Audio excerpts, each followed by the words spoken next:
lifted high, with all creation cry, God, we praise you.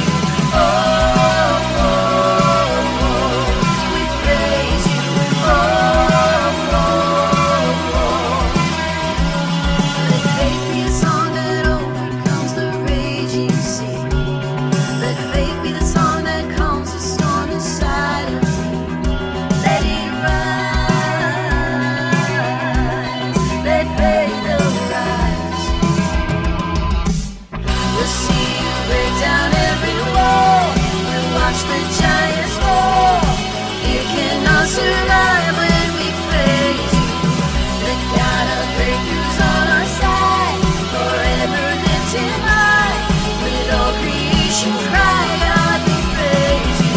Oh, oh, oh, we praise you. Oh, oh, oh. This is what living looks like. This is what freedom feels like. This is what heaven sounds like. We praise you, we praise you. This is what living looks like. This is what freedom feels like. This is what heaven sounds like. We praise you, we praise you. This is what living looks like. This is what freedom feels like. This is what heaven sounds like. We praise you, we praise you. This is what living looks like. This is what freedom feels like. This is what heaven sounds like. We praise you, we praise you. We'll see you break down every wall. We'll watch the giants fall. You cannot survive when we praise you. The God of breakthroughs on our side, forever lifted high, with all creation cry, God, we praise you. We'll see you break down every wall. We'll watch the giants fall. You cannot survive when we praise you. The God of breakthroughs on our side, forever lifted high, with all creation cry, God, we praise you. Oh, oh, oh, we praise you. Oh, oh, oh, we praise you. Oh, oh, we praise you. Oh, oh, we praise you.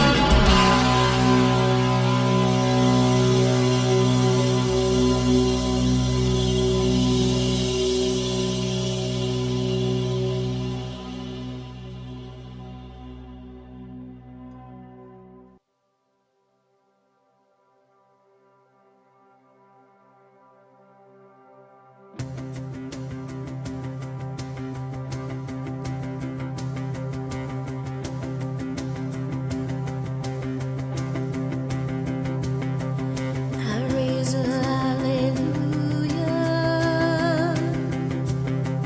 in the presence of my enemies.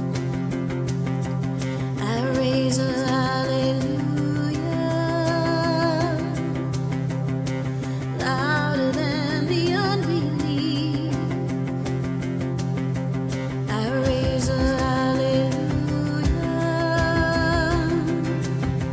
My weapon is a melody. I raise a hallelujah. Heaven comes to fight for me.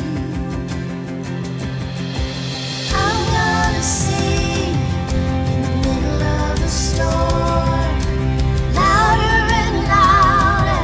You're gonna hear my praises roar. Out from the ashes, hope will arise. Death is defeated, the King is alive.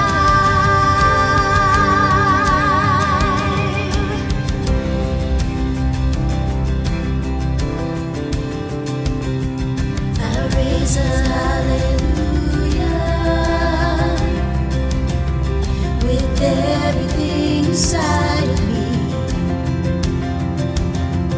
I raise a hallelujah. I will watch the darkness flee. I raise a hallelujah.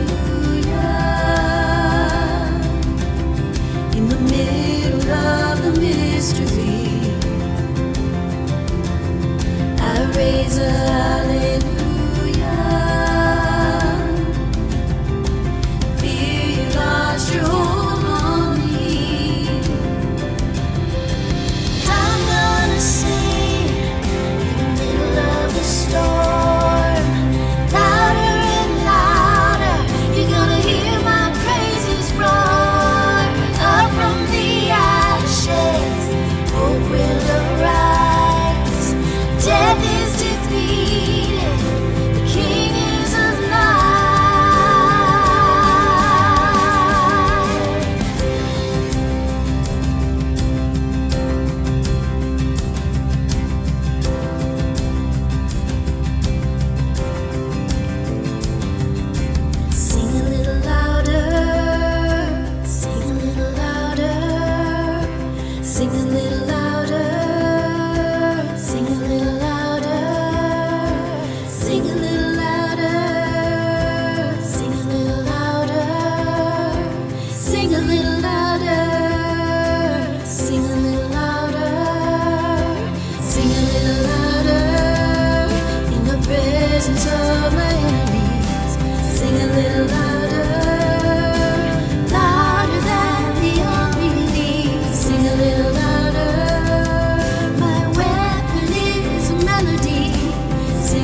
So you were at the school dance, and there he or she was, like the guy or girl of your dreams. You know, your heart started to beat a little faster, your mouth got dry, your palms got sweaty, and you were trying to work up the nerve to ask him or her to dance. And in your mind, you're playing out all the potential outcomes, like, you know, what if they say no? I can't deal. What if they say yes? I can't dance. And while you're having this internal dialogue, you see someone else come up and ask them first. Ouch. Just like the time you struck out looking, or the time you knew the answer but didn't speak up, or the time you wanted to volunteer but didn't. What about the time you couldn't decide on the house or the car? Someone else got it. Or the time that you almost said, I love you, but instead you said nothing. Ever had one of those moments? Talking about a moment filled with opportunity and yet you let it slip away. You ever had one of those? We've all had them, lots of them. In fact, many of our regrets in life come from those good moments gone bad. For some of us, it becomes a way of life. For others of us, we resolve to never let another good moment slip away. But what happens when it's not just a good moment, but a God moment? Talking about a God-given opportunity to embrace His best for us. What happens if we let those slip away? How can we seize them when they come? That's what we're talking about. Let's turn to Mark chapter 10 in the Bible, in the New Testament. We're in the middle of a message series called Convergence. That's what we say when two or more things come together. On the pages of Mark's gospel, we see eternity converge with time. We see heaven converge with earth. We see God converge with man. And we see it not just on these pages, but in this place, in this online space that we're in together. Next week, I'm going to share a message called God Up Close and Personal. We're going to talk about a God who laughs with us and who cries with us. I can't wait to share that message with you. But our title today is Your God Moment.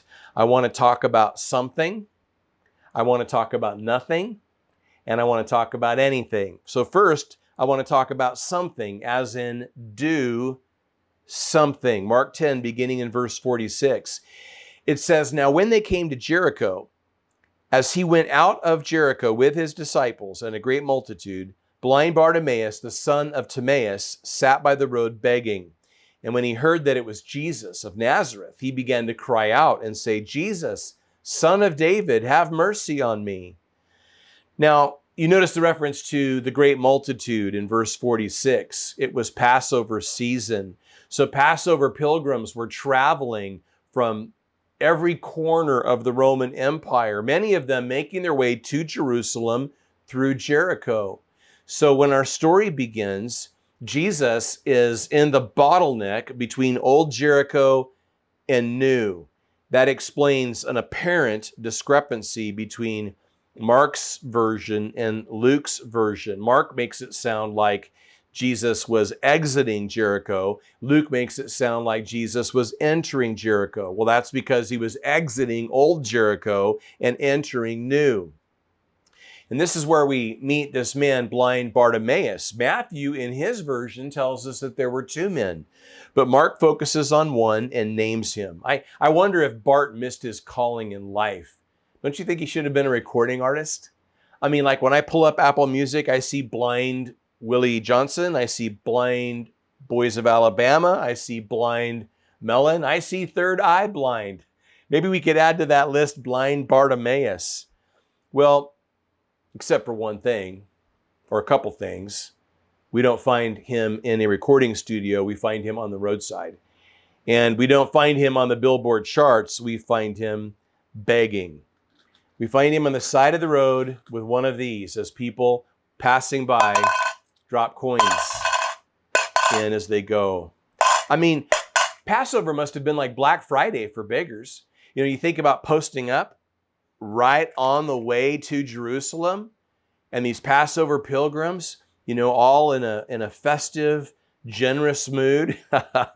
This would have been like the greatest time of the year for them. And Bartimaeus, though he couldn't see the bling, he could hear the ka-ching, ka-ching. But, that wasn't all he heard. He heard a name, and not just any name, the name. He heard the name Jesus in verse 47, Jesus of Nazareth. And it sounds as if he knew that name, as if he understood that Jesus was a miracle worker, as if he understood that many were saying Jesus was the Messiah. So I'm just thinking about Bartimaeus and his friends. I mean, if they're anything like us, they surely thought about and maybe even talked about what it would be like if their lives were different. I mean, if you were them, wouldn't you have thought about how your life would be different if you could see? Surely they talked about wanting to see things that they'd never seen before, wanting to do things that they'd never done before, wanting to go places they'd never been. What if they could join these Passover pilgrims on their journey to Jerusalem? And what if they could see Jerusalem as they came up over the Mount of Olives? What if they could see the temple? What if they could see all of the Passover goings on? So I can't help but think that they had thought about these things many, many times. And we think about those things too. Like, what would you change about your life if you could? We can't change our past, though we sometimes wish we could, but we can change our future. I mean, do you wish you had a better marriage? Do you wish you had a different job? Do you wish you had a stronger faith? Do you wish that you could get over your hurt or get out of debt or get off of drugs or get in shape or get behind your church? I mean, if we take disability as a metaphor, we're all disabled. We're all broken people living in a broken world. What if there came a moment in time when you realized that God's ability might somehow converge with your disability? Not just a good moment, but a God moment. And not a moment for thinking, but a moment for acting. That's what happened to Bartimaeus. He had to do something. Soon Jesus would be gone. He had just again exited old Jericho, but in a matter of moments, he would be in New Jericho. And the truth is, he wouldn't be back. This was Jesus' last journey to Jerusalem. There he would be arrested. He would be crucified. He would, of course, rise from the dead in the third day, but never again in his earthly body would he simply walk through Jericho. I think about our lives. Sometimes we compare living to driving. And I can't help but think that so many times, too many times, we sort of have our life in neutral when we need to have our life in drive. And in fact, there are times when we need to have our lives in four-wheel drive. So many people, even people of faith, even followers of Jesus, are living a passive life. But you and me, we were created to do something. I hear people talking a lot about the importance of waiting on God. And I love that. We do need to wait on God. There are times when we need to be patient, when God's timing is not our timing, and we just have to trust Him, and there's nothing for us to do but wait. But you know what I don't hear nearly enough about is the danger of keeping God waiting. It's true that we need to wait on God, but we should not keep God waiting. Sometimes we're not waiting on Him, He's waiting on us. Maybe He's waiting on you right now. These God moments, these are moments where we have to choose. And to choose not to choose is a choice. It's a choice to do nothing. Erwin McManus talks about moving beyond having nothing to be ashamed of to being ashamed if we do nothing. Maybe this is one of those times in your life. It's time to do something. Bartimaeus did. Bartimaeus cried out in verse 46. So your God moment, it's going to require you to do something. Next, I want to talk about nothing, as in let nothing get in your way. Let's pick it up at verse 48. It says, Then many warned him to be quiet, but he cried out all the more, Son of David, have mercy on me. So Jesus stood still and commanded him to be called. Then they called the blind man, saying to him, "Be of good cheer, rise, he is calling you." Have you ever been someplace where you wanted to hear but couldn't? I mean, maybe you've been out to eat and the restaurant is so loud that you can't even hear the person talking to you from across the table. Or maybe the person at the next table is talking so loud on their cell phone that you can't hear the person who's sitting across from you. Maybe you've been in an in-person church service where the people in the row behind you were carrying on a conversation and you couldn't hear the pastor speaking. Or maybe you've been in a movie theater with a fussy baby. You know, as a dad and as a grandpa, man, I get that. I really do. And I'm not that guy that gets upset at the first sign of, a baby being fussy. I hope you're not that person either. There are times, though, when even as a very understanding parent and grandparent, something goes on long enough and gets bad enough that you're just like, why in the world don't they do something? Some years ago, I was at a movie theater with a group that included my eldest daughter, Lauren, and we were watching the movie. There was another group. There were lots of people in the theater, but there was another group of people, and one of them was holding an infant. And as the movie went on, this infant began getting fussy and eventually was making so much noise that we literally could not hear the movie. We couldn't hear the dialogue. And so we were so relieved when this dad got up and began making his way, we thought, out of the theater with his baby. But what we discovered was that he walked toward the exit and then stopped right there and just continued to watch the movie right there. So, I mean, now the baby's even closer to us than it was before. And the baby is still carrying on, and we literally cannot hear the movie. Finally, oh man, against my better judgment, finally, I actually said something. I said, "Do the right thing, Dad."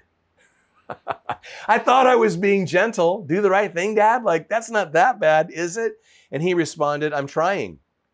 And I said, "This isn't the right thing." And he said, "You're not going to die."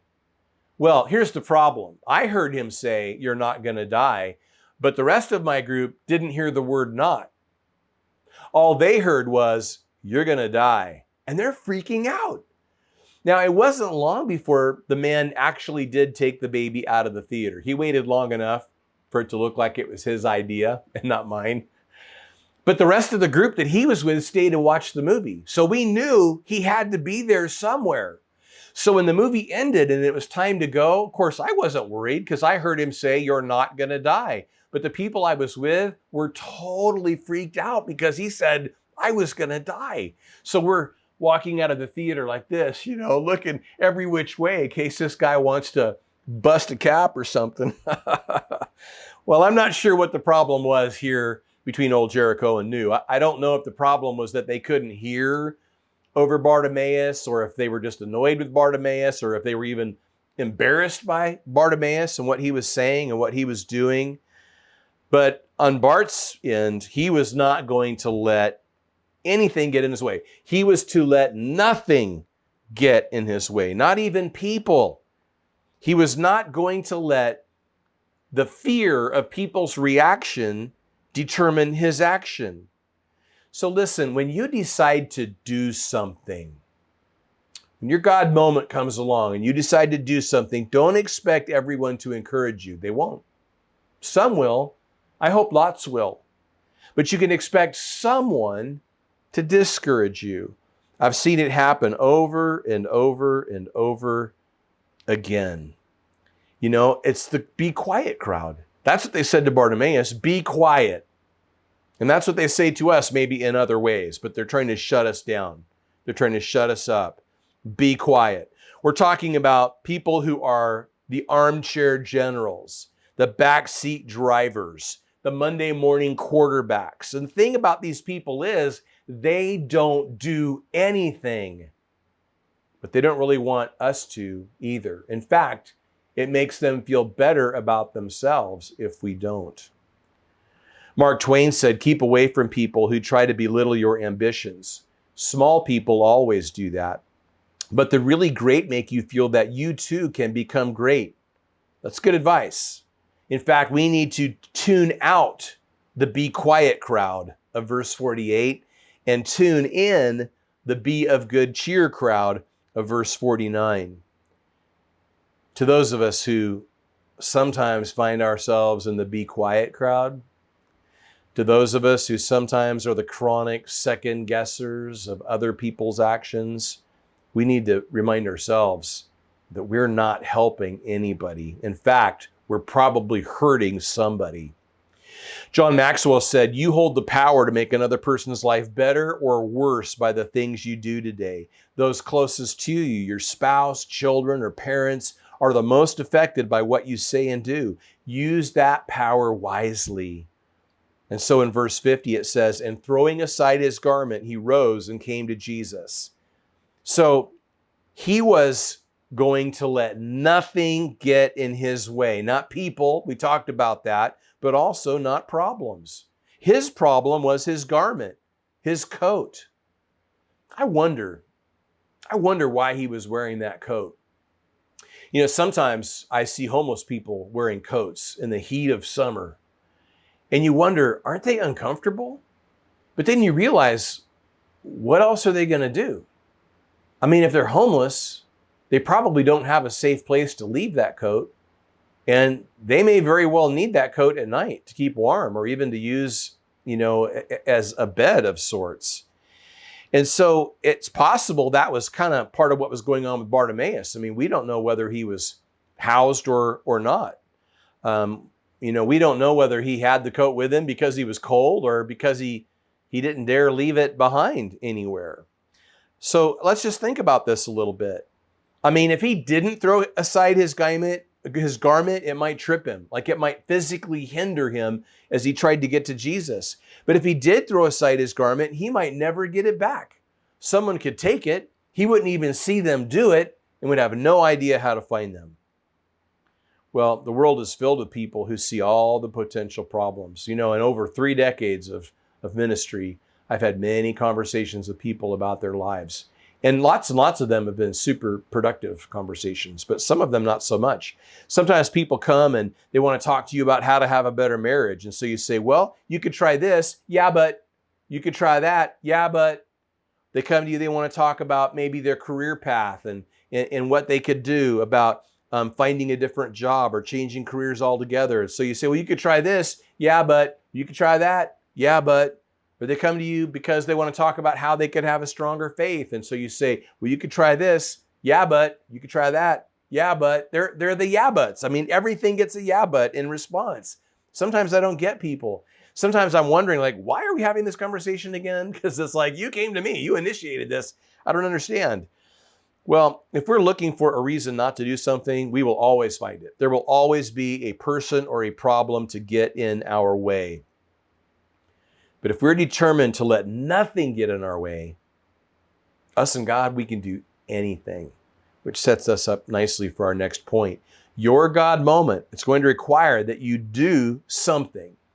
It's going to require that you let nothing get in your way. And next, I want to talk about anything, as in anything is possible. So verse 51, Jesus answered and said to him, "What do you want me to do for you?" The blind man said to him, "Rabboni, that I may receive my sight." Then Jesus said to him, "Go your way. Your faith has made you well." And immediately he received his sight and followed Jesus on the road. Now, notice the question that Jesus asked. What do you want me to do for you? Wait, what? What do you want me to do for you? Isn't it obvious? Isn't it obvious that this blind man who is using a messianic title for Jesus wants Jesus to heal him, wants Jesus to restore his sight? Isn't it obvious? It's obvious, right? Or is it? Think of all the reasons why he might not have wanted Jesus to restore his sight. I mean, first of all, if Jesus, healed this man, if Jesus gave him his sight, how could he be sure that the seeing community would accept him? If Jesus gave him his sight, how could he be sure that the blind community wouldn't now reject him? If Jesus gave him his sight, where would he live? I mean, again, maybe he was housed.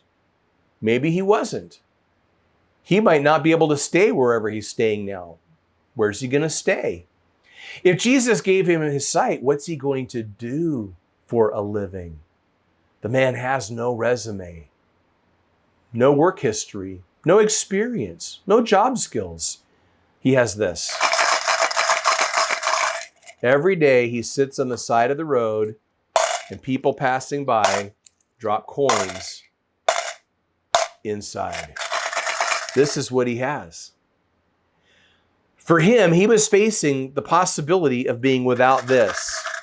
If Jesus restores his sight, who's going to put money in his can? He can't sit in the side of the road, getting coins dropped in his can all day like he's doing now.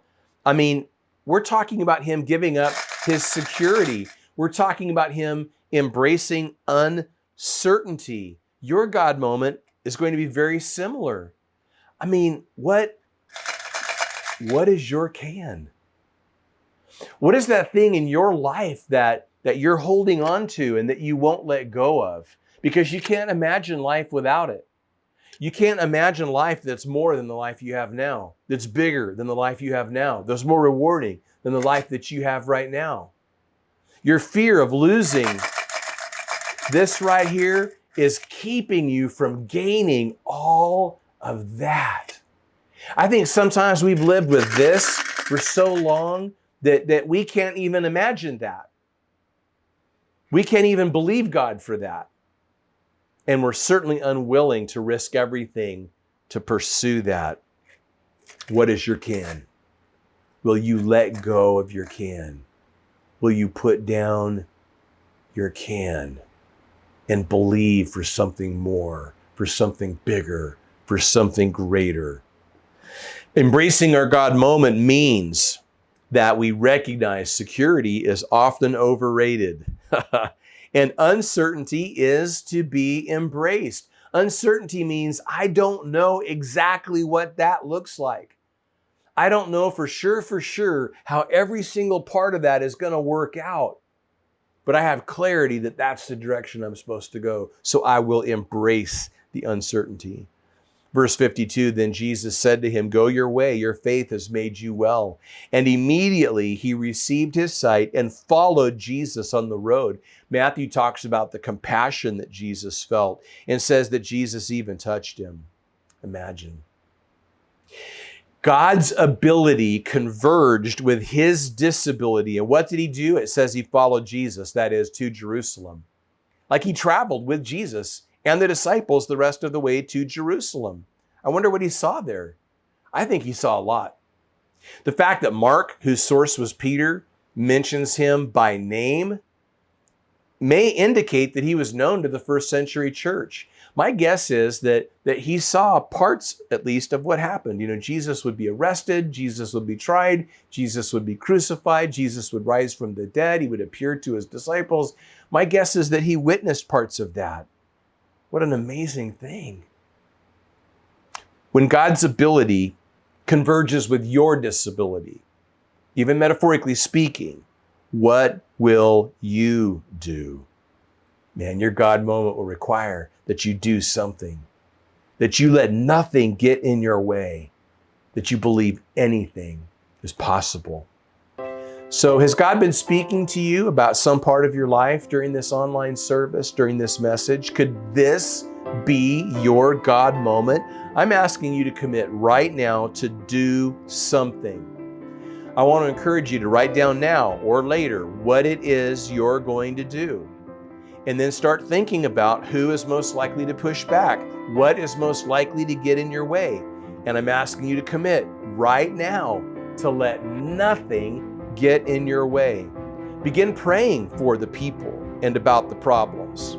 What do you think is impossible? Are you willing to forsake security, to embrace uncertainty?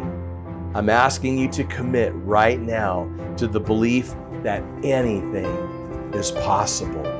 This is your God moment. Father, thank you for this Bible story and thank you for the example of Bartimaeus. Lord, how inspiring he is to us.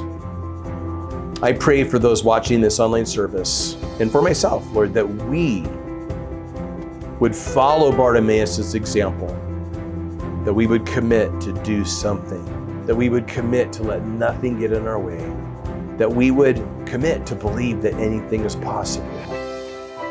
Lord, I pray that we can leave behind our cans with their coins. No matter how safe that feels, no matter how comfortable that has gotten, I pray that we can leave it behind and that we can believe you for a future that is so much bigger and so much greater, for your glory and for our good. In Jesus' name, amen.